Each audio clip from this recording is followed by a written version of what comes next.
Good evening. Good evening. How's everybody doing tonight? I'm your host, Mr. A. Sally Sasson in the building. Oh, we here again another Sunday. Made it back. Wow. Before you move, before I make this announcement, I just gotta ask you one question because I not only do I want to know because I'm fucking nosy Perez, but I'm sure the audience probably wants to know. How did it feel? How was your first? How was your Well, I'm not even say how was busting the seal on the cork on the bottle last Sunday? How did you feel about it?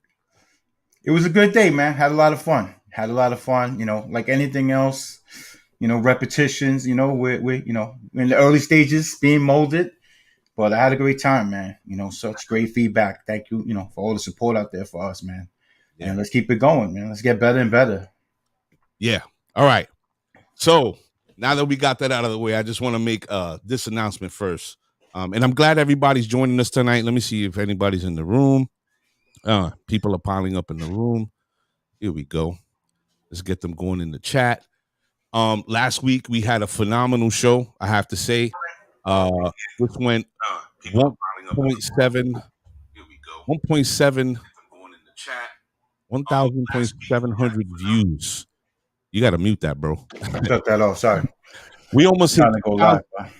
We almost hit 2,000 views in 2 days, which is phenomenal. The only other show that we have posted was the show on addiction, and that did just above those numbers in the matter of 2 days. So shout out to Joey Brower, the Magic Man from Sheepstead. Yes, sir. For real, we appreciate you, brother. You know you're part of our family now, and as we said, you're welcome back anytime. And man, the audience was serious last week. Oh, Miss Lou Dubois in the building. Salute. All right. So with that said, let me make this quick announcement right here. Let me run the ticker. So for the past 2 weeks, we've been running a raffle. We were supposed to announce it on the 9th. Shit happens.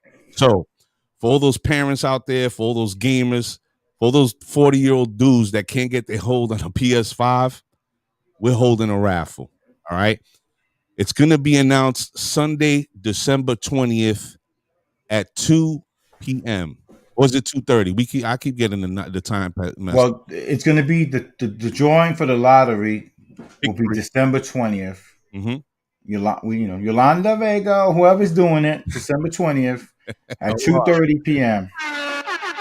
And if if we don't get enough, to fill out all the boxes, then if no one hits during that 2:30 p.m. time slot, then we're gonna switch it up and do the live drawing on the show that night at 7. Cool. Johanna Rios is in the building. So we have it here, the bundle. You get 1 month of PlayStation Now free. You get the Spider-Man joint. Not that I'm hyped about Spider-Man, but that's what comes with it. You get a second controller, so you and your younger brother, younger sister could fight over whose controller is better than the other and try to take it, or tell your man, yo, you took the batteries out of my joint. And then right here, I hope I could get this in the shot, the PS5. This shit is serious. It's the real deal. It's not an empty box, guys. Yeah, no box of sand, no box of rice. This is the real deal. Speaking of which, shout out to my man on IG, Buy Kicks, Not Drugs. I won this off of him. Thank you very much. So, PS5 bundle. The drawing is December 20th. You can cash app. It's $2 a pick. It's the pick 3 for the New York Lotto. So we don't hear nobody saying that this is a setup or whatever. All right. Get tickets. They going fast. And if you don't get in, and you can't win it. So, oh well for you. Right? Yes, sir. So, a lot of shit happening, Sal, right? A lot of things going on, man. Speaking of a lot of things, we got to give these small business shout outs. You got some lined up, Sal, or are we looking? You know what? We did the video the other day. I mean, if you got those papers still, we could just do it live off the, if you got them there with you, if you got the names down. I know Andre Arias' place, Bagels Plus, 75th in the Utrecht. My man Egg Roll. Condolences to him too. Just lost his pops too. Wow. Condolences. Giuseppe's, Park Slope, 20th and 6th. 20th and 6th Ave. Yeah, 20th. Chris Iacona. Chris, we see you, buddy. We're trying to get you some help, man. My man, Nikki Salmonese, his wife, Millie Salmonese, also, they have a spot, Millie's Place, for special needs children. Oh yeah. But I'm going to get the exact address and all the info, and I'm going to do it. I'll make a post about it. And, any kids looking for PT, OT, that's the place you want to be at. Millie's Place, Millie Salmonese. I'll get you all that info, though, and we'll make a post about it. Every place that we're referring to, every place that we're speaking to is either in the video or we'll post their information on the Facebook page. But if you haven't checked out the video, please go and do that because, small businesses need help. And with the way things are going, they really need help. So we got to support each other. You know what I'm saying? Everybody got to kick in at least. Yeah. You know what I'm saying? Because these businesses are closing left and right. On another note, speaking of condolences, man, I'm just gonna run this clip. Everybody take a listen to this and see if it brings back any memories. What's up, y'all? What's up, Red? Thanks for the bike. What you got on my 40, homie? Rest in peace to Debo, man. That is such a sad situation. It definitely is. R.I.P. Debo. Yeah, man. That's a list. Did WWF all that? Yo, I forgot about that. Yeah, man. That's how you know I'm getting old. The wrestling and everything. He had the Thunderbolt, right? He had like a Thunderbolt on the I think so. He used to. I think he rocked Hogan or something. Yeah, man. But rest in peace to Debo, man. That's a terrible loss. Hood legend became a part of our lives like maybe 20 years ago, and it's crazy because he joins another few characters from Friday that passed away. Yeah, I saw that. I saw a meme or something the other day about that, like a character. Like 5 of them, right? I think 4. Well, it might have been 5. They just left one out, but it was 4, and then plus. Yeah, crazy. So wait. I'm sorry to cut you off. So, the room is popping.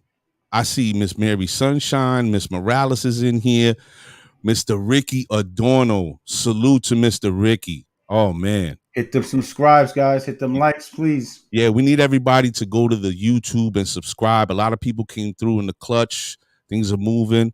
Mr. John Book, and I see you. Man, the brother from Seattle, Reggie Smith, the 410 brothers. And Miss Lou Dubois. I see you, young lady. Wow. It's really getting crazy in here. So, boxing. So, what? Let me hold on. I got to give a RIP to an OG coach from, a lot of Bushwick cats and East New York cats. He was a father figure to a lot of these kids that he took off the streets, and kept them out of trouble.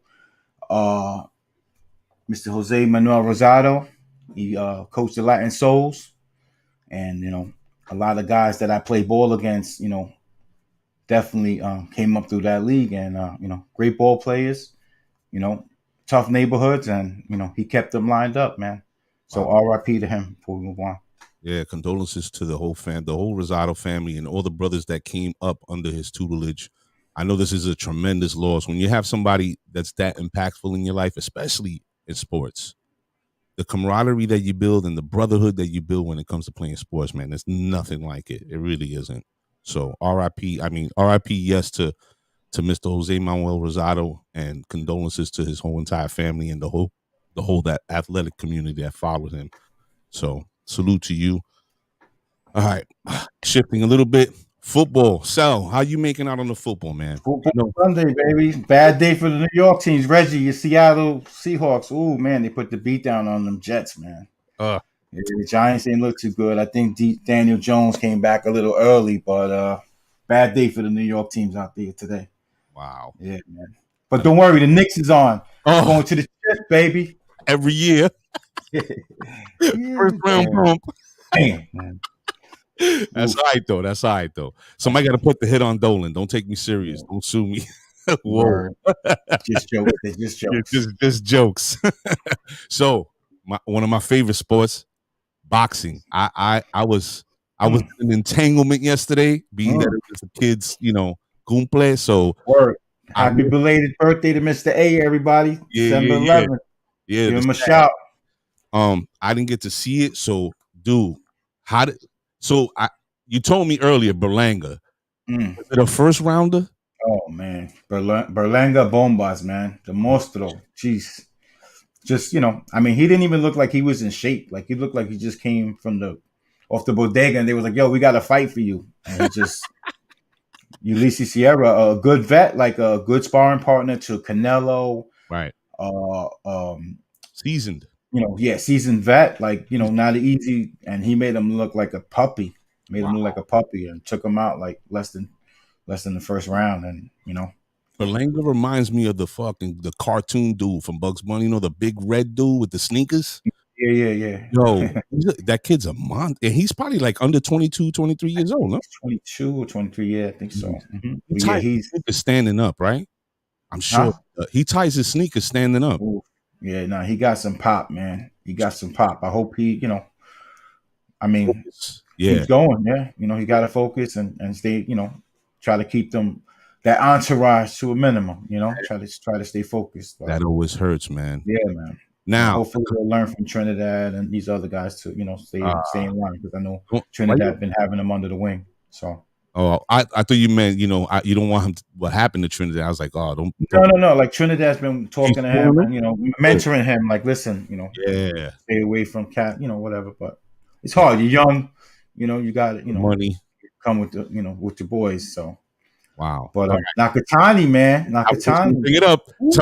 Tell me what happened, because Verdejo, man, he's been looking good for so long. Nakatani, the way he fought Lopez and gave him them 12 rounds, Verdejo came out and was like, gave him the Tate Quieto early and dropped him. A couple times I was like, wow, like this is crazy. 2-piece no soda? And then Nakatani kept getting up, dude, Kamikaze boys, how them dudes don't give up. So he was just like, yo, he kept coming back and caught him with like a left jab through him, like, you just see he was fatigued. Verdejo was throwing bombs, man. And he was missing. So, that shit takes a lot of energy out of you. Yeah. When that happens. He so he ended up getting dropped. Oof. And then got up and he got Nate Robinson, and it was a wrap. It was over. Yeah. You know what? You said that. I gotta watch that before I go to sleep now. Verdejo turned to pendejo. Sure. I'm definitely gonna watch that, man. That is crazy. And then, last but not least, you have Shakur Stevenson. You telling me he was looking real good last night? Shakur Stevenson, yeah, he dominated. He's, he reminds me of Floyd a lot. He don't really get hit. A lot of defense, But let's see. He's, he don't got the pop like Lopez and these and Tank, but he'll hit you. He'll hit you a lot and get out of the way. So he's more boxer than brawler, basically. Yeah. I like for that. Sure. Yeah, I like that. Sweet science. He's about sweet science. Yeah. Of course. Speaking of fighting, man. Yeah. I heard our host is our guest tonight is been a fighter his whole life. So well, segue into that. Yeah. So everybody, I hope you're ready. To introduce this next gentleman, it's gonna be a little bit of you're gonna give me a second, because I just want to give you a little bit of his background. And just understand that what we're doing here on the set and what we will continue to do on the set is to be organic and be who we are. And the one thing I always stress to my partner, is that we're never going to be like Hollywood type or get into all this bullshit with who's doing who and baby mothers. And that's not what we do here. What we do is we want to bring everybody together with real people and real stories, right? Yes, sir. So with that being said, our next guest, Mr. Andres Chulisi Rodriguez, is an Ola Award-winning and was nominated by Odelco. He is a self-published author of his book, Slips, Trips, and Falls, a collection of personal essay and poetry. Published right in his work and can be found in the book about addiction with the Rumpus. He considers himself a performance poet. He facilitates acting and writing workshops throughout New York City. He's also the producer, writer, and director of the comedy troupe Lose Control. Or is it Lose Controlity? Well, he can correct me when he comes in. Which can be found on YouTube. He stays performing. He got me saying that word now. He stays performing his variety show, Chuli Vision, through various theaters in New York City. Next up, a one-man show called Maricón, and second book called Unmothered for 2021. Now, people, if you're not ready, I don't know what to tell you. This next guest is going to bring you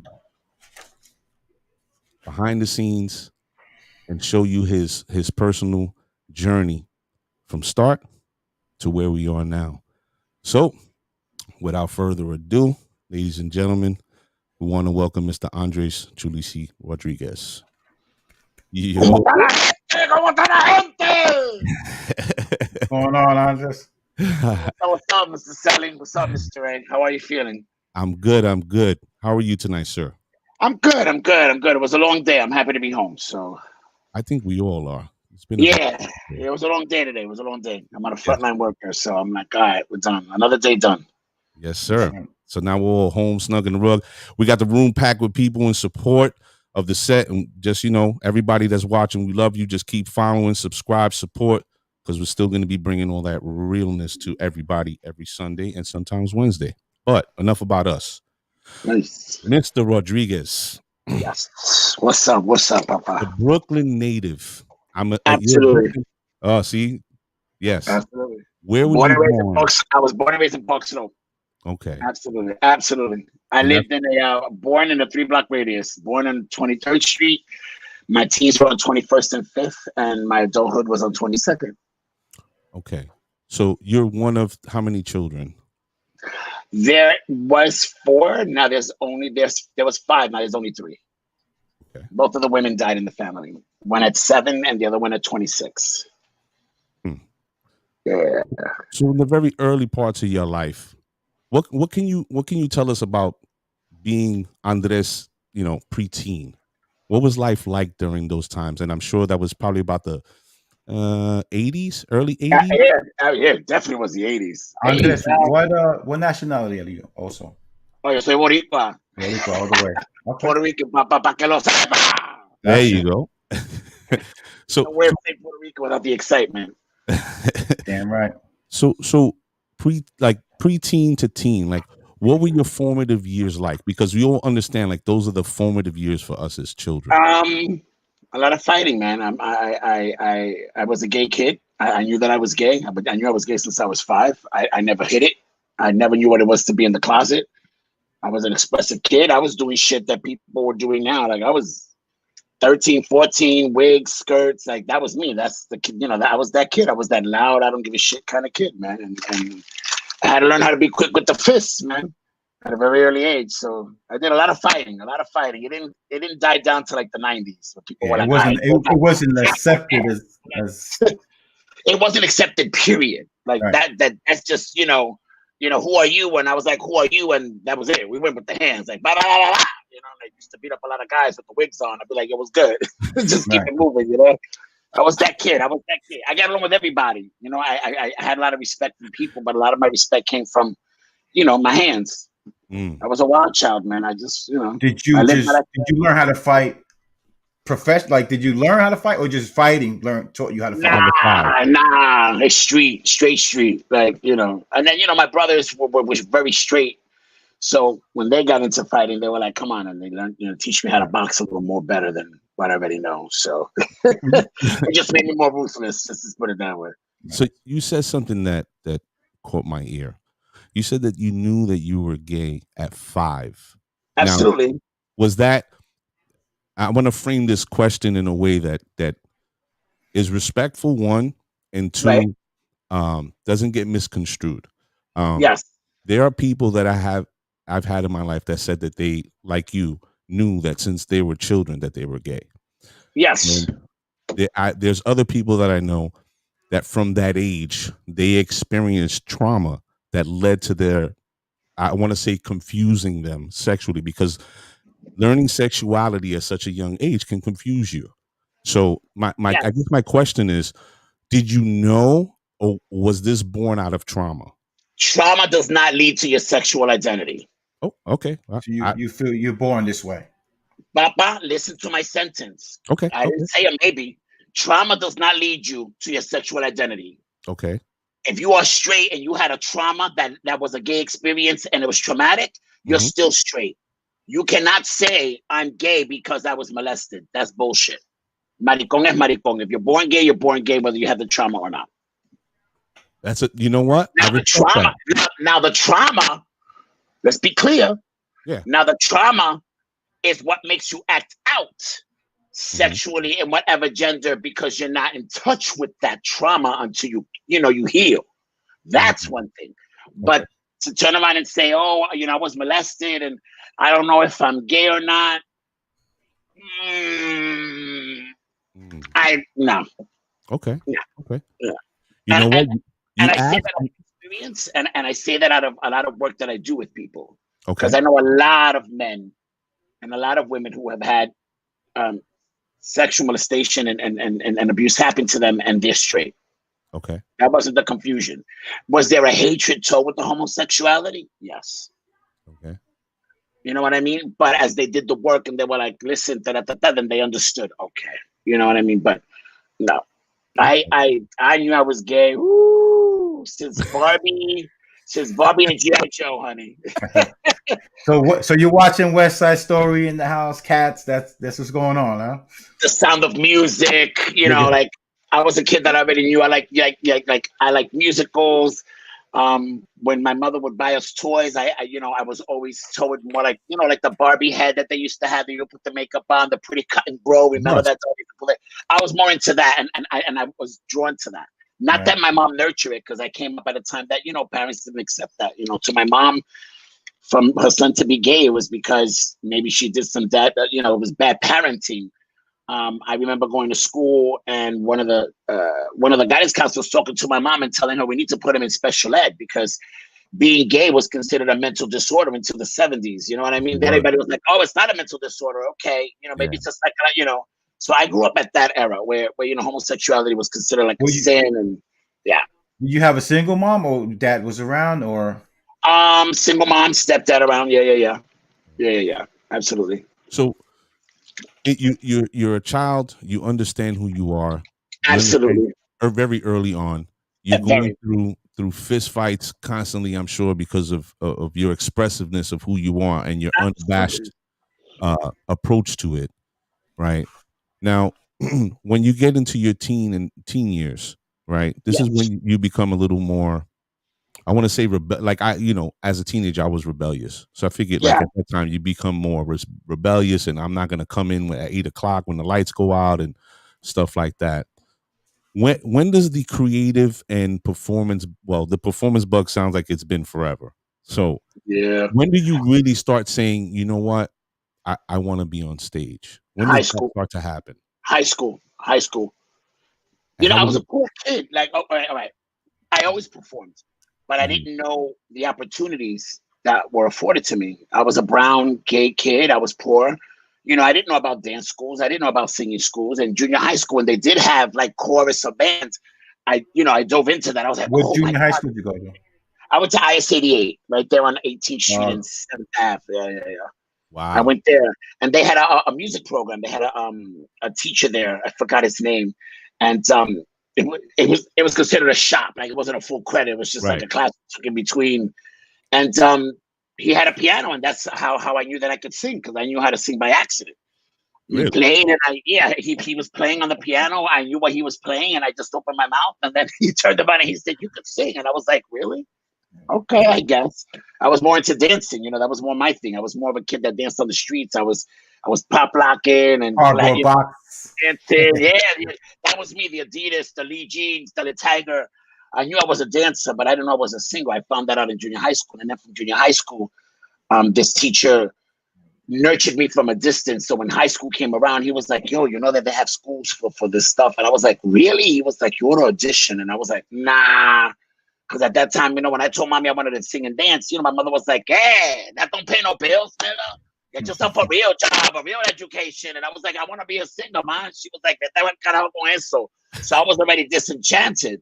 But at the last moment, I had gotten jumped really, really, really, really bad in IS 88 by 3 guys. Me comí uno, but the other 2 got me good.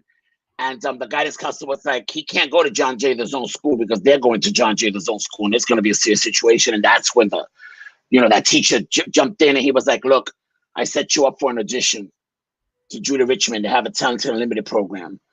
go. And I went just on a whim, and you know, and I got in, and that's it. You know, once I got into Talented Unlimited, I was like, what? This is a real school? Like, you know how to sing this, you know, there's levels to this shit? All right, man. I'm good. And I took theater, and that was it, man. Once I got the theater bug, that was it, bro. I was out. So you go to high school for performing arts, basically. And like fame. Yeah, exactly. That's exactly what it was, like fame. Oh, that's what I thought it was. What happened was, yeah, I mean, it was very different. Performing arts schools, they are dope, but they're tough because academically you do 6 hours and then 4 hours you do your art. There's a lot of competition, I'm sure, too. 7 in the morning till 2, and you had to have a 85 average. If you didn't have an 85 average, we're throwing you out of the program because obviously the arts is taking up too much of your intelligence. Wow. So I had to have an 85 average, and then after 2 o'clock from 2 to 6, that's when I did my dancing, you did theater, you did vocal, you know what I'm saying? You did all of that other stuff. Sully, you brought up a great point. There must have been a lot of what was it? The competitiveness amongst your fellow students. What was that? You know what? I don't see it. Pop, No? I don't see it. Hey, I don't see it, man. I love what I do. I never looked at it as like me being intimidated by anybody. I always knew who I was. I always knew what I brought to the table as a kid, as a teenager. So I, you know, until now, even acting now, when I started getting into real serious acting, like what I do now, doing the Broadway shows and being a writer, a lot of people, you know, a lot of people of color, a lot of white people would be like, I studied in Juilliard and I did the Stanislavski method. How did you do it? And I said, I grew up in the streets, bro. I wasn't intimidated, you know, but, you know, I do what I do, you do what you do, you know, good for you. Everybody's path is different, right? You know what I mean? So then, you know, they kind of got judgy, but once I hit the stage and they heard me sing and they saw me dance and they saw me act and they saw me write and they saw me produce, they had to give me my respect. They were like, yo, we can't fuck with this nigga. Like, this kid is coming correct. I'm like, fuck out of here, man. You educated that way, I'm educated this way. You're authentic in your shit, I'm authentic in mine. I don't know what it is to be fake. I was never given that opportunity. Hard knocks. You know what I mean?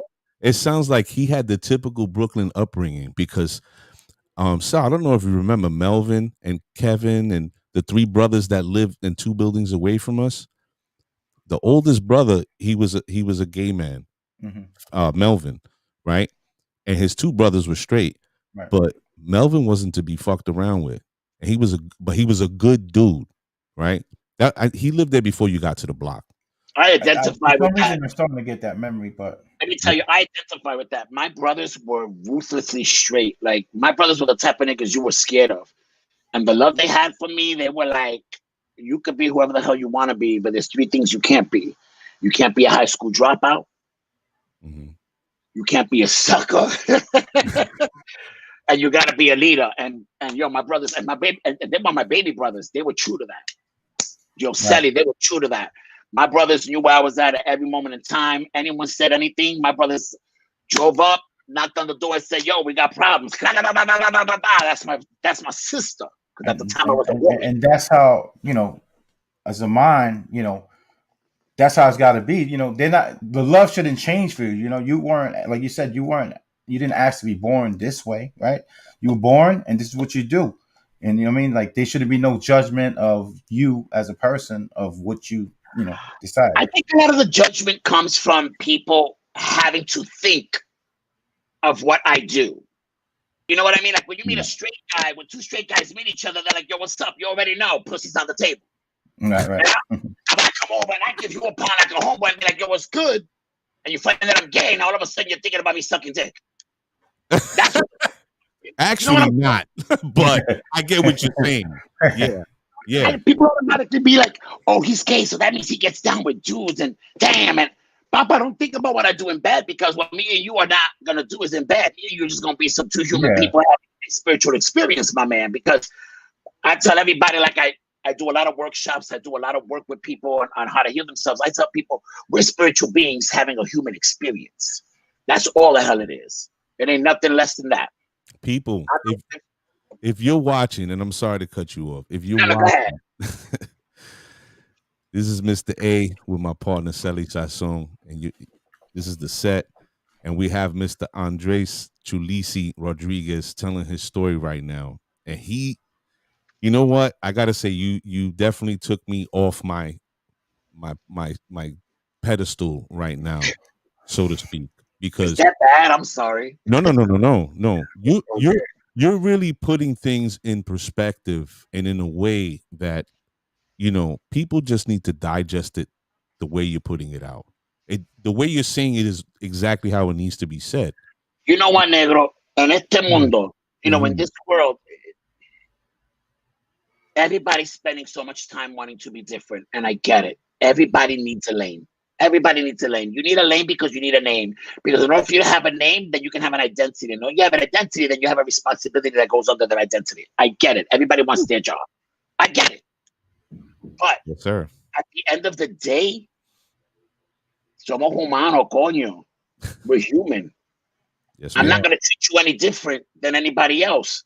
The only way I'll treat you different is if you come within my space and you feel like you could disrespect me or let me know about myself without knowing who I am. Right. You don't know my story. You don't know if me being an ex-addict, an ex-hoe can save your kid's life or tell you something that you could take to the next person. You never know. Wait a minute. And people, you know what I mean? Hold on. Go ahead. Rewind. Yeah, I gotta go back to that because I think that that says a lot. The honest. Wait, hold on. Yeah. Captain Jesus, I've been looking at you writing on the chat. Got him. Karen, yeah, would love to have a conversation with you. You did say one comment. We're not gonna put it up for the show. We'll do it as two grown adults. We'll talk on the side. But thank you for the love and thank you for the attention and thank you for understanding. I'm very aware of all my surroundings. I do this for a living, guys. This is what I do. So yeah. Godding actually grew up the building over from us. Yeah. Yes. No, honey. She's active. Yeah. Yes, she is. And I think that's the entire reason, part of the reason why we brought Andres onto the show was because of the honesty. And if you were paying attention to what he just said, I think that's something that we need to speak about.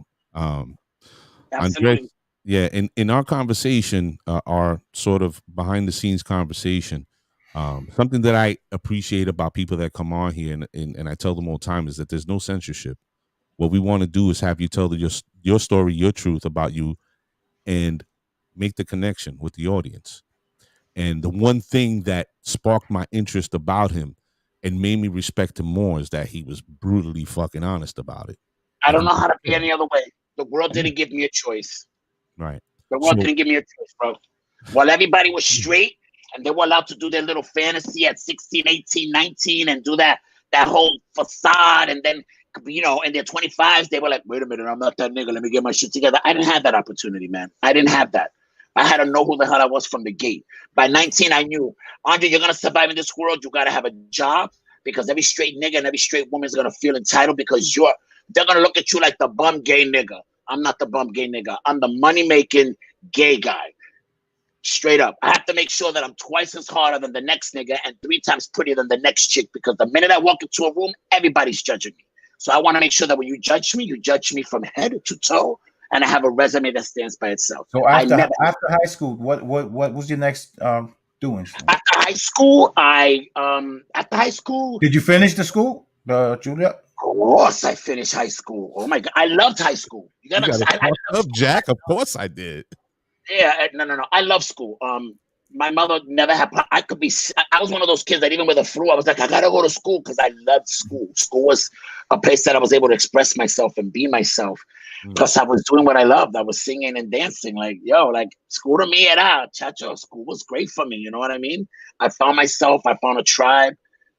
I was accepted. I never had problems. Like, fíjate, in high school, I never had to throw my hands, man. I never had to throw and I was a loud gay kid. There were other gay kids. Did you try drugs in high school? Drugs came at a very late age. I tried drugs when I was 17. And I became a full-blown addict from 18 to 26. And when you say drugs, what do you mean? Like weed or we're talking? I was a heroin and a crack addict. At 17 or 18? At 19. 19. Let's be clear. At 19, I was a hoe on 3rd Avenue in Park Slope and Bay Ridge. I sold my ass for $20. I never deny it. I don't deny it. I don't deny it because those who forget history are doomed to repeat it. And Papa, I don't regret it, but I'm not going to repeat it. You know what I'm saying? So I put that up as a reminder to myself. And I became an addict because yo estaba cansado. I was tired. You know, I came to a realization, Andre, you're brown, you're gay, you're black, and you're Latino. That means that you're going to have to fight for the rest of your life. And I was already 19 and exhausted. And I gave up. I was like, I'm out. I'm signing out. Like, bye.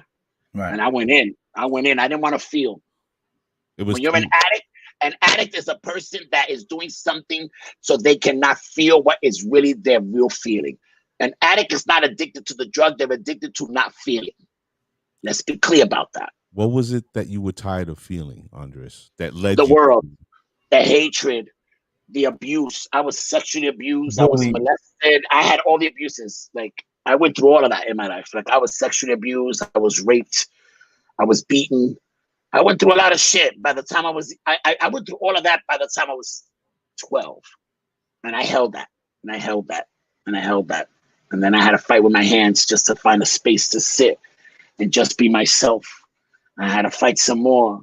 By the time I went to junior high school, I had to keep on fighting just to be able to sit down and have a space to learn because, you know, people wanted to say what they wanted to say. You know what I mean? And by the time I finished high school, I was just tired, Papi. I was tired. I didn't want to fight no more. I'm like, is this what it's going to be for the rest of my life? I'm out, man. I can't do this. I can't do it. And I went out. Like, I went out.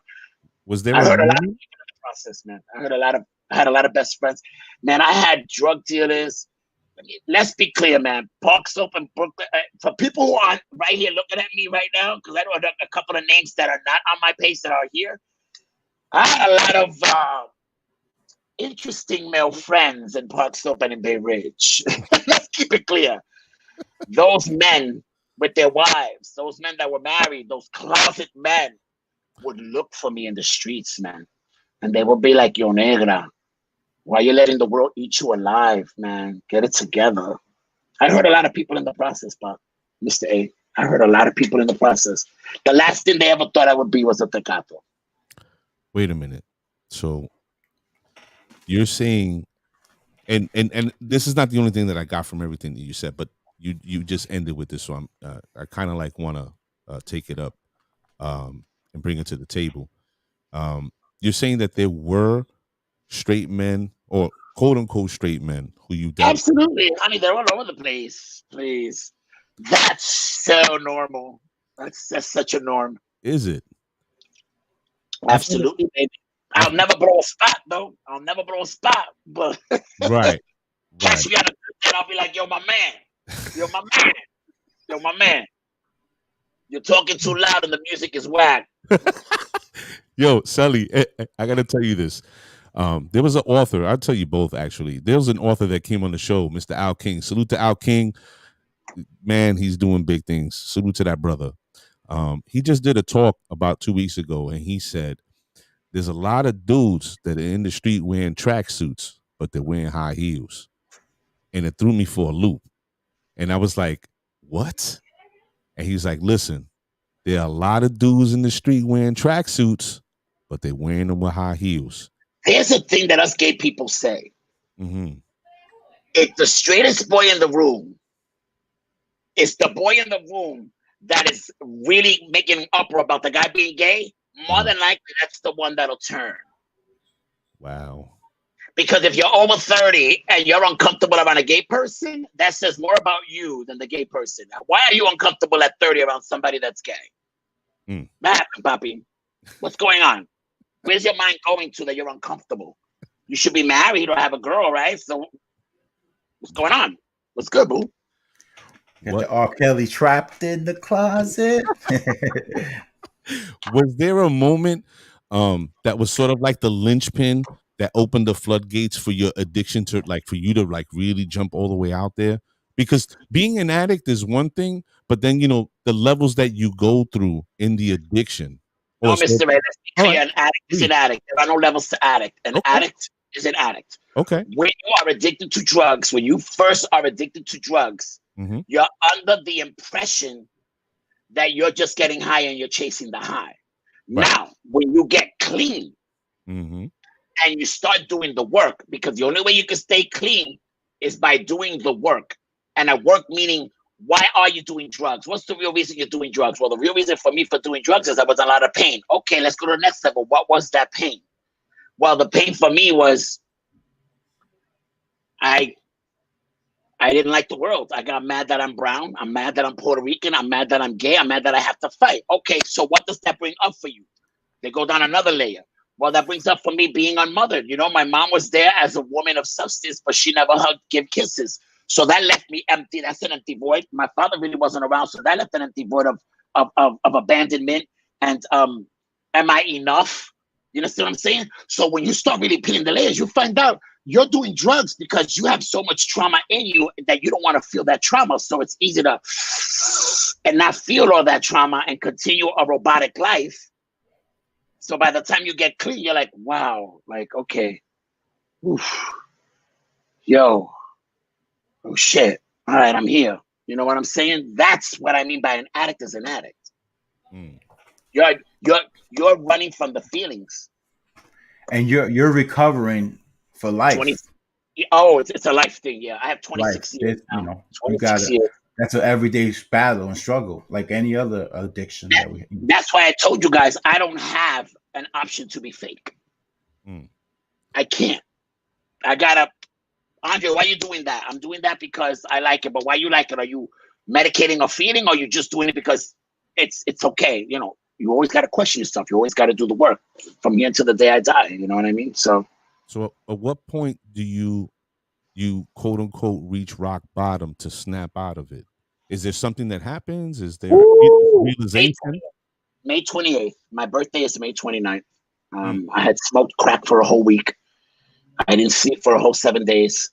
My thumb was infected from flicking the lighter so much.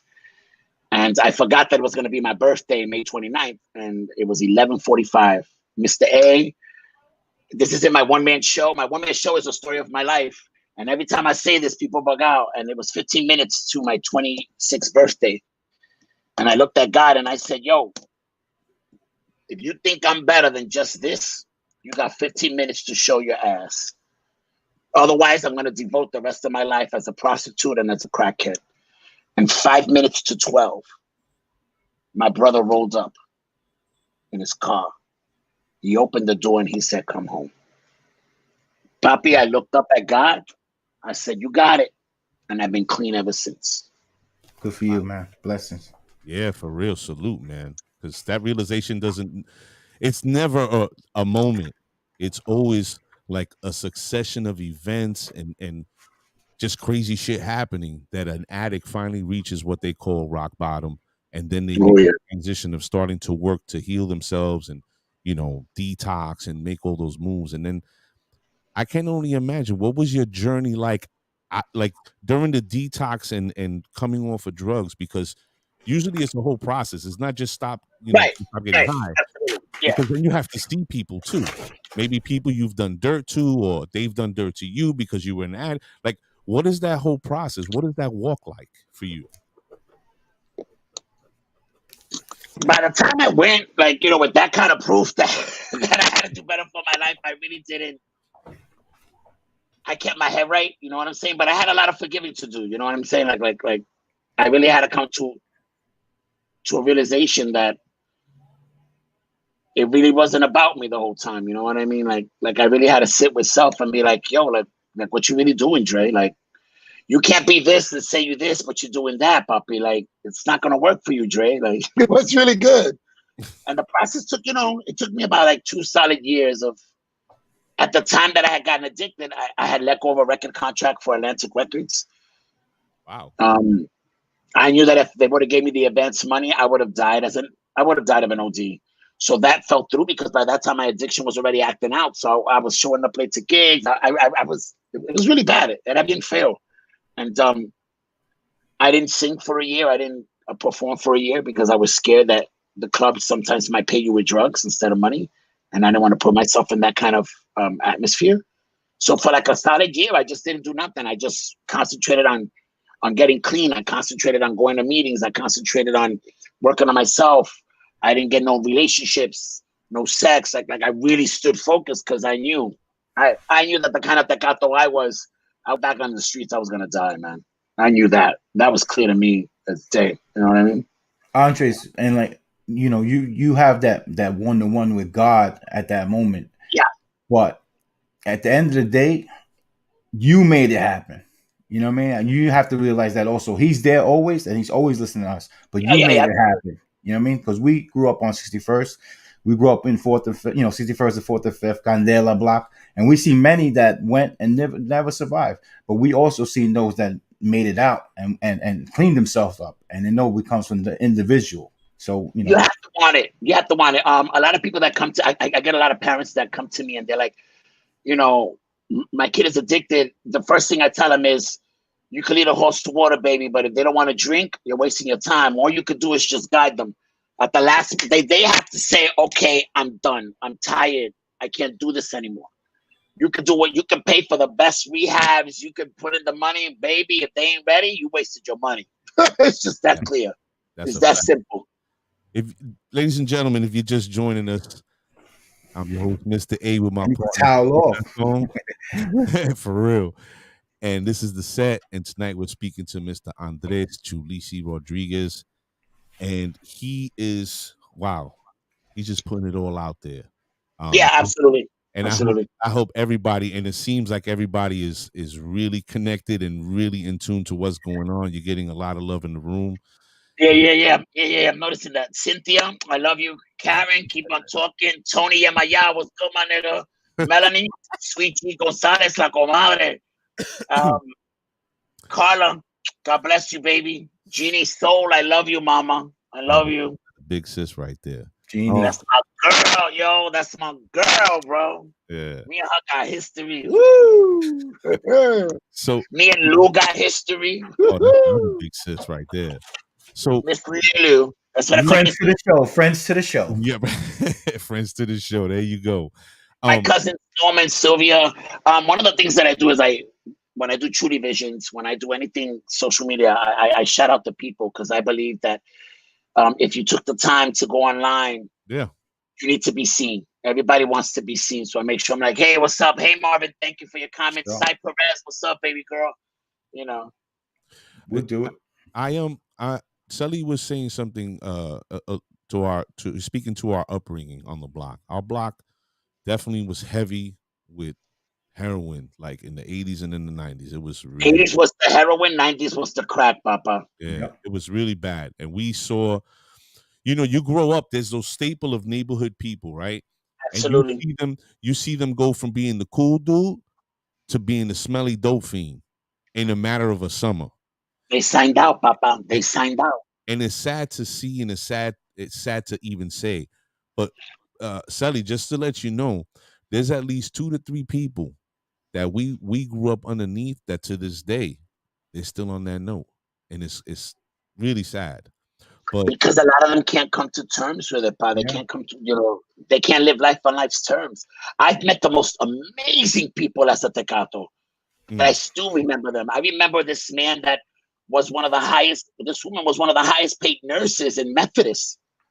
And she came home one day and her husband had taken all the furniture, took the kids and moved to Puerto Rico. The woman lost her mind. She signed out. Wow. And the woman used to walk around with a first aid kit. And the tecatos, when they would get cut, and I used to smoke crack with this shit. Like we would just walk around smoking crack and we would talk. And she'd be like, oh shit, I gotta go, I gotta meet somebody. And she would literally, in the middle of doing crack, stop, wash her hands, literally, have them crystal clean, and sew and stitch somebody up, because that's what she still knew how to do as one of the highest paid nurses. That blew me the fuck away. I remember a man that would, every time he would come and get high, I would tell him, Papi, why you do this?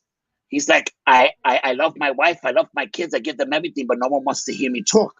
So he would get depressed and he would go on binges, 2 to 3 day binges, smoking crack, and all he wanted to do was to be spoken to. Let me tell you, man, it's crazy. It's crazy, man. I remember those people clear as day, and I'm like, yo, that's crazy. So you go through this moment, your brother comes to pick you up, and you have a moment of what they call clarity. Yes, the epiphany. There you go.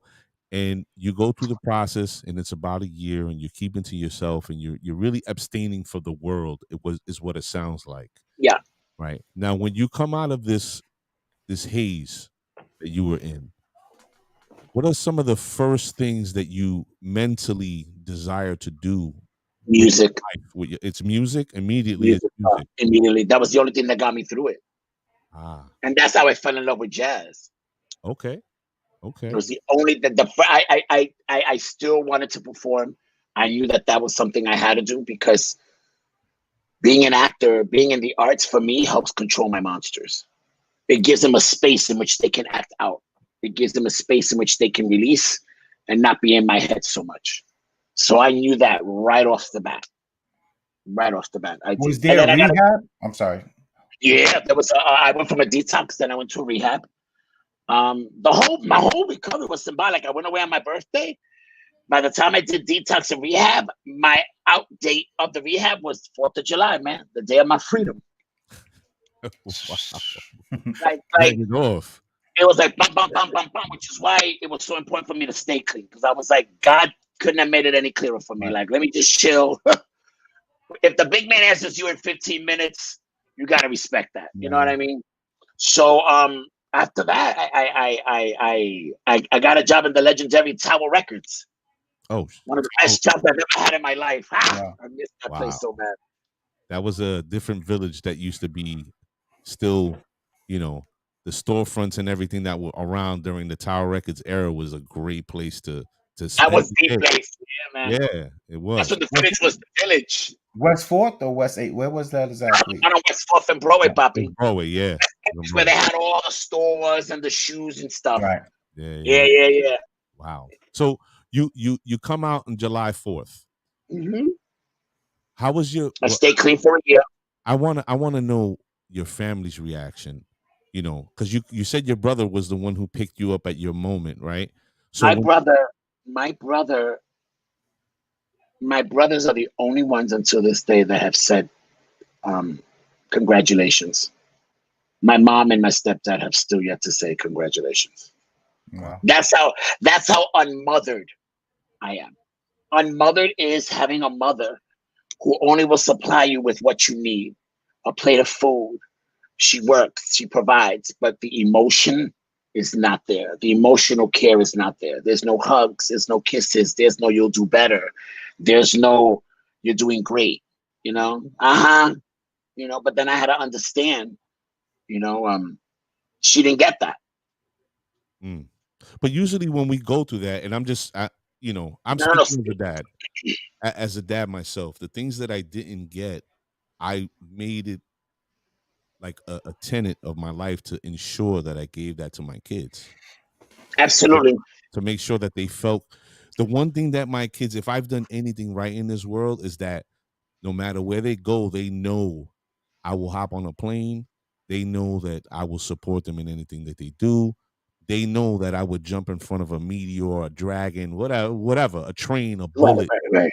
It doesn't matter, because they understand that they're the most important thing in this world to me. So at any moment, did you sort of reconcile the fact of why your relationship with your mother was so strained? I decided to take care of my mom for the past 7 years. My mother and my stepfather, they live with me. And it wasn't taking care of her that I realized that my mother is so seeped in trauma. And she comes from the school of you put an H on your chest and handle it. We don't talk about that shit. That at this age now, she's going to be who she is. Like most of the old school Latinos. Right. On top of the fact that when I first moved in with me, I really wanted an apology from her. I'm like, oh my God, now me and her get to bond and she can finally say to me, perdóname mi hijo, lo que yo te hice, it wasn't right. But now she suffers slight dementia, so I will never get that apology, and I'm okay with that. Right. I'm okay with that. I got an important question. Go ahead. Have you forgiven her? Absolutely. You have to. Now, but I want you, everybody who's watching, I want you to listen. I really want you to listen, because I really want to hear this answer. Andre, Why do Yes. you have to forgive her? Why? Explain why you have to forgive her. I can't be resentful toward her. How can I be resentful toward a woman who in the 80s, no education, illiterate, had a 4-bedroom apartment by herself, 12 hours a day, 7 days a week, paid a $900 rent? Who the hell was paying $900 in the 80s with no education? I had to respect the fact that this woman who never had love, was raped at an early age, was abused, never had an outlet in which to let that go. In her, there was no such concept of letting shit go. And I forgave my mom because I was like, who am I to be mad at her when she don't even know? You know what I mean? Like, ella no sabe. Right. A Puerto Rican mother, she lived half her life in fear that she had 3 boys to raise, lost 2 daughters. Come on, man. In forgiving her, I forgive myself, man. And I forgave myself a long time ago. I don't hold nothing. I have nothing to hold. Yo no le debo excusa a nadie. I don't know nobody an excuse. I did what I did. I faced it. I owned it. I did my apologies to who I had to. However way you took it, that's on you. Just because you do the right thing doesn't mean the right thing's going to happen. I did the right thing. I'm sorry. I hurt you. I own it. We can move on, or you can still hurt me. I'm good with that. So you know what I mean? So it sounds like if you didn't find some sort of understanding of your mother's situation and the things that you went through, you would have been holding on to it all these years like an anchor. Oh, I would have been a bitter bitch. I would have been bitter. And you can't be bitter. Hi, Wilda. How are you, my love? And you can't be bitter. This life is too short to be bitter, especially where we're at now as a world. You know what I mean? Life is shitty. It's going to be shitty. You're going to get hurt. You're going to get smacked. Yesterday, I heard something that I was like, yo, that's deep. My homeboy turned around and he said, yo, remember, man, in order for you to know how to walk, you got to know how to fall. And I was like, damn, bro, that's true, but shit, that's deep. You come out of this fog, this haze, you recover, you get on your feet, you start chasing after what you love. From there to now, and all the things that you've achieved, like what was the progress like? Like, was the first thing I want to do a play, the first thing I just want to perform and sing? At the time, I was going to the Palladiums, and there was a young man by the name of Felix Rodriguez, and he was a writer. Okay. And he would always peep me, because at the time by the time I went back to the clubs, I still didn't do no drugs. I just wait for the music. I was the kind of guy that I never did drugs. I never went to clubs to do drugs. Like, I never was the guy that hung out at the bar. I literally, when I went into the club, I was on the dance floor, and my friends would be like, okay, bitch, you're ready to leave. After like 8 hours, I'm like dancing the whole night. I was always like that. So I went back to the clubs to, music, and he gave me a script. And he was like, hey, you act? And I was like, no, not really. He was like, yo, I have a play called Banji.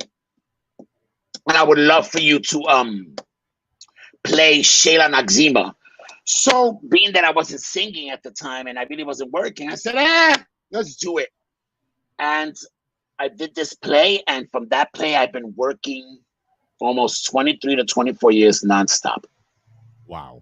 Nice. It's like one script ends, I had another one in my hand. I had another one in my hand, and I had one and I had another one in my hand. And I was like, okay, this is great. I love this. Keeps you busy. Yeah, definitely, yeah. It almost seems like you came out of that haze and all this work was just waiting for you. Absolutely. I'm blessed, man. I tell people all the time, I'm blessed. COVID hasn't affected me in that area at all, man. At all. I'm always being called to do virtual shows. I do workshops. I do readings. What is something? I just became TikTok famous. I was like, yeah, that's great. I love that. What is the most, since in this whole, like, let's say 15 to 20 years that you've been performing? Yes. In the process of your recovery, what do you think is the most proudest moment you've had in that time frame? What do you think was the most moving moment of performance where you felt whole and like I'm without all this pain and without all this sort of other things dragging me down, and look what I'm doing? Wow, that's I have a huge body of work. Okay, one of my biggest achievements was I performed a play called Growing Up Gonzalez, which was written by Felix Rojas. I always tell Felix Rojas, you were made to write for me. Everything he writes is just me. We had done this play. It's a play that's been done for many, many years.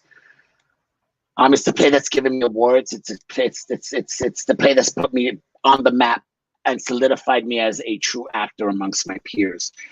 And I remember we had performed it once at the Jan Hus. No, it was the Actors Temple Theater.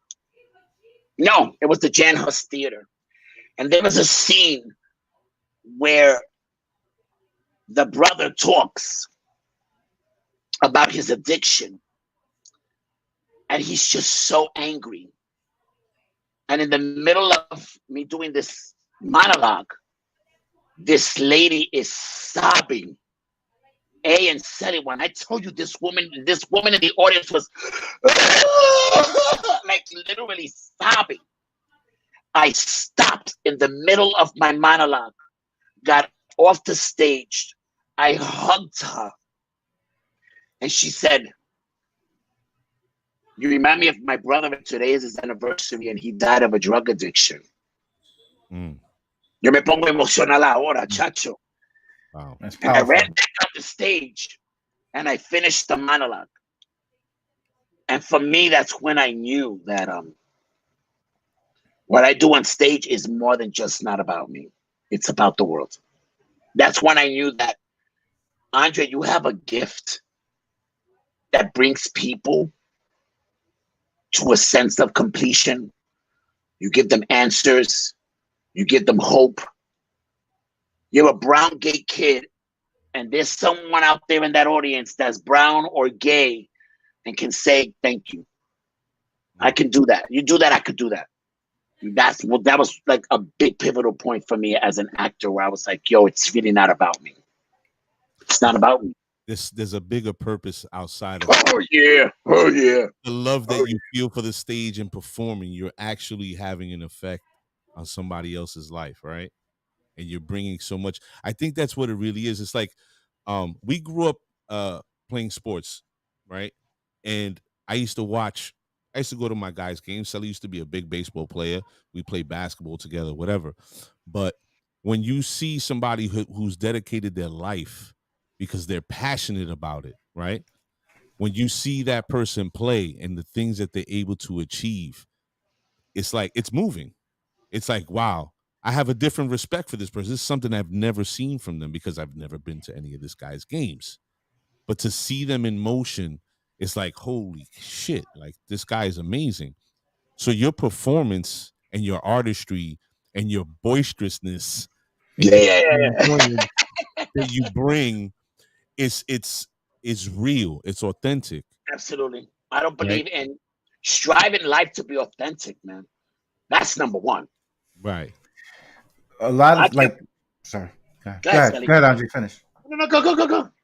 Like me, Mr. A said about playing ball growing up, and you doing as an actor, like your emotion of, man, my performance, touched this person, you know what I mean? And related to this person. As to me, as growing up in sports, when I teach the kids, I feel that way because I'm like, man, these kids are improving and listening to what I'm telling them. You know what I mean? So I kind of relate and understand what you're speaking of. You're leaving a piece of yourself to something that can actually bring it to a better place. Like, you're good at what you do, but what I give you, you're gonna make it better. And there's nothing so beautiful in that. You know what I mean? Like, when you're able to see somebody take what you give them and they make it bigger, you're like, wow, coño, that's a beautiful thing, man. Or the way I always say in comedy, that's a beautiful thing. It's amazing. People, if you're just joining us, I'm your host, Mr. A, with my cohort, Sally Sasson. And tonight we're joined by the loud and boisterous and truthful and honest Mr. Andres Chulisi Rodriguez. And man, this is a story if there ever was one. Again, a lot of love in the room. There happens to be a young lady who was offended by a question. So I need to speak to it. And I hope you can help me out with this. Yes. Josephine Luna Turpin stated. Oh, no. Josephine Luna Turpin, my love, I love you. She's an amazing, fabulous Dominicana. Oh, she is Afro-Latina for life. So she's one of my people. I think she took my question the wrong way. She said, how could I ask you if you have forgiven your mother? Oh no! No! You're taking it wrong. No. She, Yeah, if you read the comment, she clarified. Oh, she did. Yeah. Okay. Yeah. All right, let's not make. You know what it is? Okay. The people that are here that you don't know. Right. Okay, put it this way: a Truly Vision show is a variety show. Wait, what I do is, hold on. Cue that up. We need to talk about Truly Vision. Cue that up. Tell everybody and explain just like as you were right now. Please. Okay. Truly Vision started off on Facebook. I started going on Facebook Live, and what I would do is I would go, "Welcome to Truly Vision," and people would just hit this, and I would just express things about life. Like I would just throw, gems. And then I said, you know what? I want to do it. I want to know if I can bring this on stage. I've gotten to a point where theaters, they hook me up. So I get a bunch of my friends. I get a singer, a poet, a dancer, whatever is entertaining, and I get us together and we pack it in a 2-hour show. And it's a variety show. And what's funny is that when I do my Truly Vision Live, I'm very aware of who's speaking on. So we're doing this show for the first time, and the audience was absolutely shocked because I called them out and I spoke about their posts. And they were like, oh shit. And I was like, yeah, baby, what's up? And you and here, how are the kids? And because my mind works that way. So a lot of the people you see here are fans of Truly Vision, and I know them personally. Oh. Like I have almost everybody that's on here that's not from your people, I know personally. Like we've met somewhere along my journey of writing or acting or modeling. I teach modeling, so yeah. So that sounds like Josephine Lupin said. She's so fabulous. She's so freaking fabulous. She's so fabulous. And it would be her. She'd be like, excuse me. What's wrong with you, lady? I know them. I know Josephine. I know Tony. I know Anthony. Man, yo conozco tanta gente que están aquí, chacho. I know Dolores. I know all these people. I know all of these people. It's the love that I have with my audience is and my demographics goes from 16 to almost 70. Like you go to a Truly Vision show and it's across the board, and the love is and 90% of my audience is straight. Really? Okay. Absolutely, man. Absolutely. All about the fun and the performance. And the men love. They come and take their wives to my show, and oh man, we have so much fun. Because it's all about love, man. Like, they go to the show for the quality that it is, and for the knowledge you get when you finish seeing one of my shows. And comedy, because I do stand-up, so yeah. So you're bringing a bit of everything. Absolutely. Absolutely. My relatives are here. Norma, my goddaughter Jennifer, my other cousin Sylvia, my other cousin Cynthia. Like, it's crazy, man. Holy cow! It's crazy. It's crazy. Yeah, it's crazy. Tonight. Yeah, it's gonna be great. Now COVID hits. Here we are. We're whatever this is, we're going through it. What are some of the things that you would like to do in the near future? Is there something that you have an idea that you're trying to develop? Do you want to go back to singing? I wrote my first book. There you you can go. get it on Amazon, $10, 164 pages. You want to know about my life? You want to know what we just talked about? It's all in here, man. How long? Where can they find it at? They can find it on Amazon. It's $10, 164 pages. It's called Slip, Trips, and Falls. You can buy it for $10. I'd appreciate it. Everybody in here, support the brother. Peso, tú lo puedes ir más. 10 pesos son... Un dime back. Tempo. It might book is cheaper than a pack of cigarettes. You know what I mean? So that's Slips, Trips, and Falls on Amazon.com. On Amazon, under Andres Chulisi Rodriguez. It'll come right up. Support people. So what I did was, when COVID hit, I worked for the city. So I was in the thick of it. And unfortunately, I ended up catching anxiety. Like, I've never had anxiety in my entire life. This gave me anxiety. So I had to deal with that for a couple of months. I did a lot of downtime. I went back to meditating and just trying to not think about death. Because all you ever thought about. Yeah. You're not the only one. A lot of people have gone through that. Yeah. COVID reminded me of the 80s when the virus first came out. Wow. The trauma came back. Can I was like, everything. Yeah. Can I say something to that? Yo, so you heard what he just said, right? It reminded him of the 80s when the virus came out. Yeah, man. Ma Dukes used to be like, don't share your soda with nobody. Oh, yeah. Yo. Don't share the soda. Don't share the soda. Nothing. But it just reminded me because of the people were dying. Yeah. When the virus came out, there's not many of my friends left when I was growing up gay. A lot of them died from the virus. And it was just bugged out that you woke up and you're like, okay, ¿quién se murió? ¿Cuántos se murieron? How many died today? And then when this COVID hit, you was like, who didn't die? Yeah. Who don't got it? You know, you're like, it was really like, it was bad. It was bad. But in all that process, I was still writing. Okay. I decided to write about my mom and my relationship with her, which is the book Unmothered came out. And for every book I write a play. So my play is going to come out in 2021 when this is lifted, si Dios quiera. And it's safe enough to perform because I don't put people in harm's way just, because I want to perform. It's not about me. Right. And the play is called Maricón because I think that people have such a stigma around that word, Yes, it's an ugly word, but you know what? I'm going to take it. I'm going to make it pretty because I'm known to take the ugly and put pretty in it, man. I'm glad you said that because I you're funny. I just saw you go like this. Shit. Light bulb. You saw the light bulb. Come on. It went like this.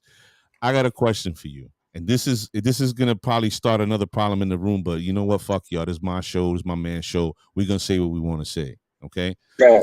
I had a conversation the other day. I'm not going to say with who, but this person told me that this word that I said, because I was telling a story about the person from my block, Melvin. Right. The word, and I'm going to say this, and you want to get offended, it's on you. It's part of the story. It's part of the story. The word faggot, right? This person tried to tell me that this word is the equivalent of the N-word. Yes, it is. Okay. Now, yes, it is. Now, you know why? Wait. Right. That's your opinion. I want you to explain to me why. You don't use an N-word when you're talking to a black person. You don't use spick when you're talking to a Puerto Rican. It's an insult. Faggot has a lot of hatred laced in it. And a lot of kids who are gay, that is the first word or the first derogatory word that a straight person learns to use as fists against someone who is gay or bi. You fucking faggot. It's a very ugly, dirty word. It has a lot of word. It has bullying behind it. It has beatings behind it. It brings the person back to like me. I personally hate that word.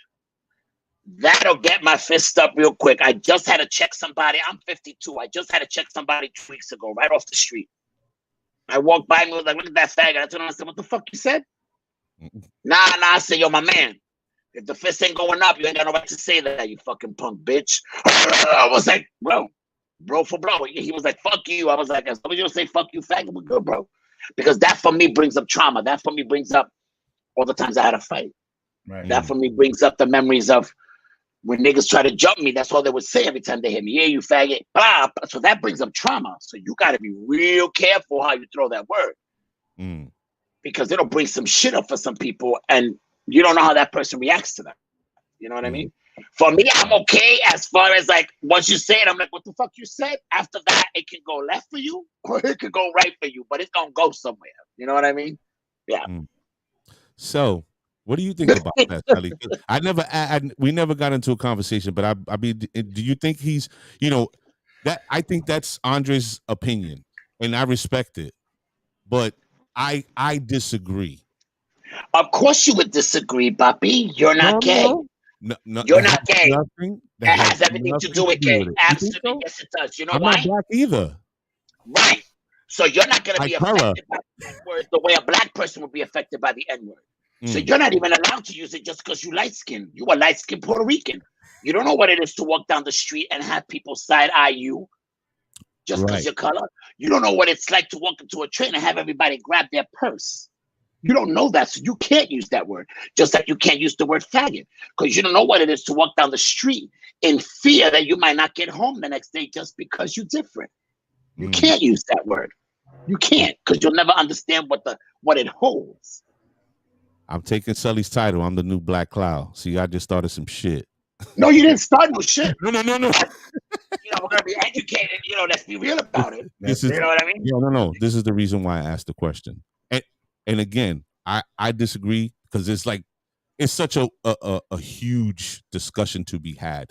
Now, in my disagreeing does not say that I don't think the word is offensive or ugly to people. That's not what I'm saying, right?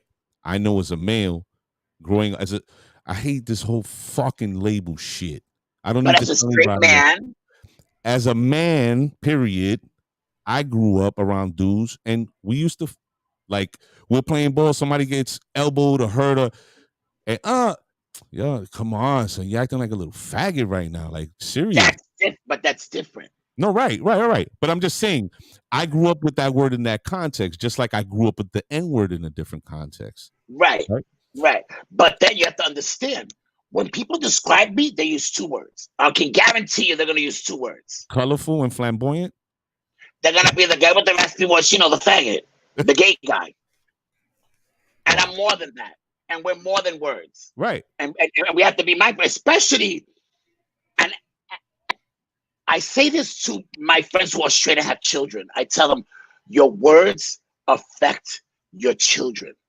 You allow them, you are teaching them what's acceptable for vocabulary and description. We didn't have that growing up. They have that now. So they have to be very mindful of their words.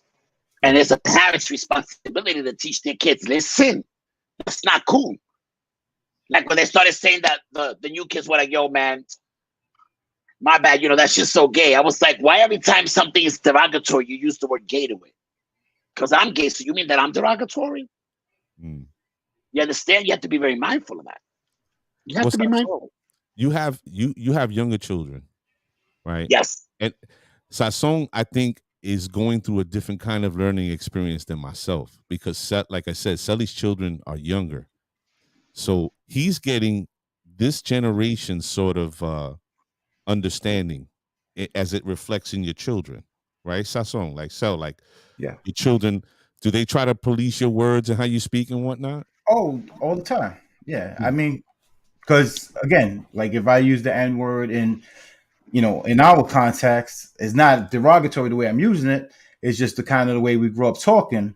And they're always like, Dad, you can't. And I'm like, and I try to catch myself just for that sake. I try to, improve on that, but again, I definitely use the N-word as far as like, yo, my nigga was good, because it's not disrespectful or derogatory as far as the way we're using it. And I understand like the faggot word, it's the same way. If like Mr. A said, we use it in basketball, blah, blah, blah, but we're not, we're heterosexual men, like you said. So it's different, like maybe we shouldn't use either word. You know what I mean? No, the new one is you're a cisgender male. Oh, I'm like, really? Coño.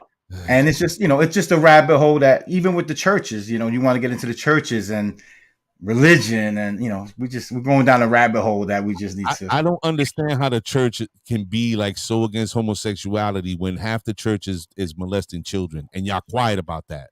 It just let's even go one deeper, Papi. Please do, The go word ahead. the word homosexuality was placed in the Bible in the 1900s. The word was really pedophile, but since everybody was doing interracial fucking, they didn't want to be condemned, so they changed the word to homosexuality. Let's talk about that. When I tell you I come to the table, I come to the table. I'm an educated bitch. I'm ghetto as fuck, but I'm educated as fuck. If you're just joining the show, I'm your host, Mr. A, with my compadre, Celly Sasson. Tonight we have the one and only Mr. Andres Chulisi Rodriguez, who is, I don't know. I don't even know what to call it. He's just letting it go right now, period. Absolutely. Listen, Jeannie called me up and she said, Dre, my boy's going to call you up. I recommended you for a podcast. I've gotten to a point in my career where my name says something. My name holds weight. So I automatically was like, who are they? What they're fuck about? You know, I don't be fucking doing shit like this. And she was like, yo, just check it out. What convinced me was that you called me and I heard your voice. And you sounded pleasant. You sounded polite. And you didn't have a double intention. And that for me is everything. I'm always about lifting up my cultura. I'm always about the brown and black people first before anything, because that's where the fuck it's at. And I'll always say it. And people know me for that. My comedy troupe, when I wrote for a comedy troupe, I made a comedy troupe. I only wanted brown and black people. I didn't want nobody white. I wanted brown and black people because they weren't giving us a chance. If you wasn't white with straight hair, or if you wasn't Latina looking, but you had to look white to be Latina, you wasn't getting no play. So I made this. So when I started speaking to you, I was like, you know what? I'm going to do this. But I'm going to see how real it's going to be.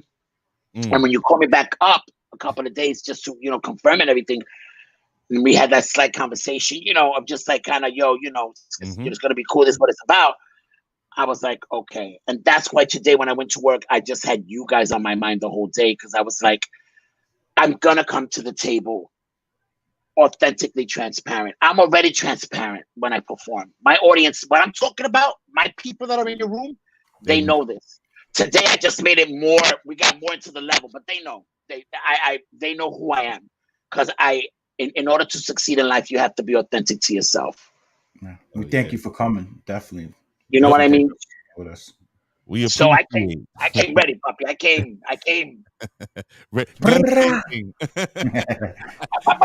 And see, this is the thing, and I hope everybody continues to understand this about what we're doing here. Yo, Karen, my love. Yo, Karen, I'm gonna speak to you.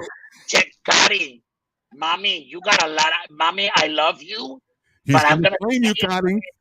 Karen, mommy, you got a lot of shit with you that you need to sort out and prioritize, my love, because nena, pues, yo. We're not gonna do tonight. Tonight this is about you. I love her because she's very boisterous, and I love people that speak. But Karen is a childhood friend. She's like maybe 2-3 years younger than us. So about 2 3 years. Yeah. Are we talking? We're all over 45, I hope. Yeah. Okay. But she has a journey. Absolutely. I can see it from the way she's talking. I'm like, okay. She has a journey. And I'll just leave it right there. She has a journey. I think she. No, I see it. You speaking to her, I think, would be a great conversation. I honestly believe that. No, Karen de Jesús, la Cari, hit me up on Messenger porque nena, tú necesitas conversación. I got you, bro. I got you, mama. Un baño. Nena, te tengo. Seca aquí, te tengo. I got you, baby. Salute to my man Alexis Javier, all the way from Savannah, Georgia, coming into the room. I love. I was just reading his comments. Yeah, that's my guy. He's an amazing artist. He's the creative director of a place called Sofa Studios down in Savannah, Georgia. And he has a whole community out there. They do performance art, they do music, they do like bands, and his artwork in and of itself is just fucking amazing. He was on the show, and we're gonna have him back again in the future. Definitely need him back. Yes, sir. So we've reached the point. I want to know, the doors open, the spotlight goes on. Andres steps out. What are we hearing? What are we seeing? What is that first moment on stage when you have the opportunity? What is it going to be? Every time that I open my show, the very first thing that I say is, "What's going on, motherfuckers?" That's my opening line to all of my shows. Great line. And then I open up and I talk to the audience. Remember Carol Burnett's show? Hi, dear Alexa. How are you? That woman is a professional cigar connoisseur, guys, by the way. Really? Oh, yeah. She's big in the cut in the name of cigars, baby. Well, She'll roll you one like you wouldn't understand. Miss Paz, we like David off. Anytime you want to come on the show and have a conversation. The Alexa, yeah, mommy, I like them. They're very educated. They're gentle. They're kind, and they're very mindful. I have to speak. Trust me. Thank you. Yes. Yes. Salute. I love you, Lulu. I love you. Remember Carol Burnett that sometimes she would start her show with questions from the audience? My wife loves Carol Burnett. That's what I do. So I take the time to I tell the guy, turn on the lights, and I start pointing people out. Like I said, you're on my Trudy Vision. Hey, what's going on, Lou? Hi, Mark. How's your daughter? Oh my God, Eva. It was great. Congratulations. I remember their post, and that's kind of like bringing them in. I want them to feel like they're home. I want them to feel like you're hanging out with me in my living room. And then we start the show, man. You know, we just do what we do. All right. Before we go, were you, Mr. A, give me a second. Were you into, Andre, were you into the Hamilton? Like Mr. No, I don't buy into it. Okay. I wanted to know. Why? Boricua, what happened? The light-skinned, good-haired Boricua with the 75% white cast. Oh, okay, yeah, sure. Yeah, I got that. Listen, a lot of people have been shitting on that show. I mean, for other reasons. I know the Latino community, I've seen mixed sort of reasoning. Let me tell you something. If you're all about the Latino and you know that the majority of Latinos cannot afford a fucking ticket, then throw a free show where only Latinos or poor kids can actually get a Broadway experience. You want to be that nigga? Do that. How's that, Papa? Listen, I'll tell you what. I am going to cut this portion out, voice over it as an introduction, and I'm going to send it to, I'm going to find him on IG or whatever, and I'm going to send it to him personally. Manuel Miranda? Yeah. Let's see if we can make that happen, because honestly speaking, that's real. Why wouldn't you do that? Right? A Broadway ticket is $200. What black and brown kid that has a dream of being on stage can afford a $200, $300 ticket? Or you can tell your poor mother or father that work 12 hours a day that are not home to subscribe to the Disney Channel for $69 fucking so they can see it. All that smoke. Drop a bomb to that. For real. How many times has Andre thrown a show? Papi, I've thrown a $10 ticket show. So people can come and have a theater experience. I thrown a $10 ticket, gotten out of my pocket in my bank account and paid my people, because nobody works for free for me. Yeah. Everybody gets paid out of my pocket so that my brown and black people can have an experience of what it is to see a poet talk about the streets and the ghetto and where they lived at. To see a black girl or a Puerto Rican sing their heart out and give my people something different. $10. You could do that, Papa, with your $3 million per show. All right. I'm gonna be nice. No.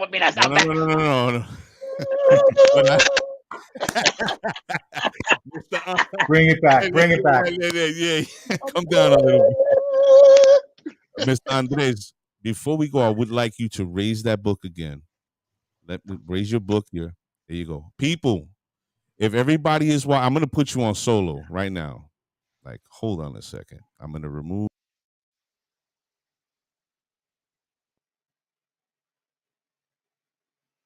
You can get it on Amazon. $10, baby. $10. That hey, Angel, how are you? Kenny Rosado, my cousin's place. I would love. Oh, I like that. I like that little three-way. It must be the Brady Bunch. Whoa. You just met Andres. We became the Shady Bunch. There was a lot of shade tonight. A lot. You know, I believe that if you're I believe that if you're authentic to yourself, I believe that if you love yourself, you're always gonna come off shady to people. because there's not a lot of real people in this world. Yeah. You know what I mean? People judge. And people feel, and people feel a certain type of way. They're like, that guy's talking all that shit, and I'll be the first one to be like, what did I say that offended you? Let's talk about your feelings, Papa. Let me save you $20 an hour. Let's go. Let's talk. Well, listen, Mr. Rodriguez, I'm sure we could probably chat for another hour and a half. We sure could. It's been wonderful. I want to say first and foremost, we appreciate you giving your time to the show. Thank you. You know, it means a lot to us. One, and two, we just, it's an immense appreciation because people just don't, come on and be like, it's a whole thing. People are fucking funky. So we appreciate you. Secondly, understand that you're a part of this family now. You're a part of this circle. And in the future, if there's anything happening with Andres Chulisi Rodriguez, if you're going to promote, if you're opening a show, if you're releasing a book, me and my partner, we want the exclusive. You come on here, you just reach out. For those that are house heads, check me out on I'm working on a mini. I have a couple of house tracks out this year. I did this year during COVID. I'm working with DJ Isaac Santiago, that used to work at the record store on Fifth Avenue. You can find us on YouTube on the freaking NY Ricans. I have a song called Chango and I have a song called Free. So yeah, we can check that. Chulisi, the artist was asking if he could purchase that book directly, or is Amazon the only way? Amazon is the only way, papi. Okay. Yeah, I because of COVID, I don't. I used to buy stacks and actually deliver to people, and then I would meet the people and autograph it for them. Right. No bueno, no bueno. No bueno. I love you, but I don't love you. All right. Well, you're part of the family. You already know if you're going to promote or do anything, we want the exclusive. You reach out, we get you on the show, and it's all good. We appreciate your time, and it's been a learning experience, if you would. Thank you. And I'm actually happy. You guys ain't bad for straight guys, man. Cool. We're all right. You're cool for some cis brothers, bro. You're cool for some cis brothers. We're cool for some straight. Okay, hang with that, man. I appreciate your time, brother. Thank you for coming, man. Stay safe. Coming on, man. Happy holidays. Thank you, everybody that was here on the chat. Stay loved, stay blessed. I'm gonna end the show the way I end all my shows. Please Yo, my babies, look at yourself in the mirror and wink yourself and love yourself. And if today you can't love yourself, then at least like yourself and let love do the rest. No bill, mi gente.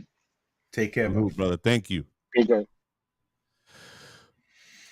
That was a learning experience, to say the least.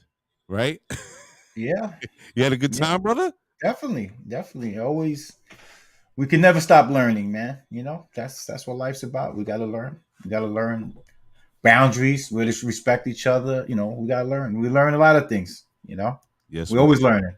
Yes, we do. So. I think it's important. I think it's important for everybody to take a moment or a time out to understand other people and the shit that they go through. Salute to Pro. Puerto Ricans are outstanding. If you didn't know, Mr. Morales, we see you in the room. But to Mr. Gill, you finally made it. I see you, brother. So before we go, we want to just let you know a few things. Of course, you see at the bottom the raffle, the PS5 raffle, December 20th, $2 a ticket. New York State Lotto pick 3 with Yolanda Vega picking the numbers at 2 p.m. that Sunday. You could win it for your child or your gaming boyfriend that don't get off the couch. $2 and you're in. Okay? Now, we are also going to have future shows that I'm going to refrain from announcing right now. So, any closing words for you, brother? We got Wednesday, though. We have Wednesday, December 13th. Louis Lopez Jr., good friend of mine, childhood friend of mine, played Major League Baseball, Toronto Blue Jays, Montreal Expos, Oakland A's, played in Puerto Rico winter ball, and he ended up retiring with the Bridgeport Bluefish, I believe was his last team. And he's got some great stories to share with us. And tune in Wednesday, 7 p.m. Wednesday, 7 p.m. Louis Lopez Jr. You heard that, folks. First MLB player to come on the set. I hope you guys can all tune in. We got a lot of more smoke coming your way in the next couple of months, right, so? Oh yeah. Oh man, I can't wait. Oh, wait a minute. Somebody's birthday's Wednesday. Salute to the big sister Millie Mills. Sorry, December 16th is Wednesday, not the 13th. Today's the 13th, right? Yeah. I'm bugging. December 16th, Wednesday. Thanks, sis. Yeah, I need that coquito. Hit my sister up too. Yeah, that coquito. Salute to the OG. Tony. Salute to the OG. He's always repping in the room, man. We appreciate you, brother. Thank you so much for what's coming through. And to everybody else that tuned in for the first time, Ethan Rivera Jr., I see you. And everybody else. Yeah, we need Marco in here. Oh, we need that Packer Nation, baby. Clap, so we need. Where's the hand clap at, yo? We definitely need that. We need that hookup, Ephraim. You gotta stop playing games, all right? So yeah, salute to everybody. Oh, wait a minute, that's the other one. I'm gonna leave with this one. Miss Ariana Morales is gonna be 16 on the 16th. So, applause, Ariana.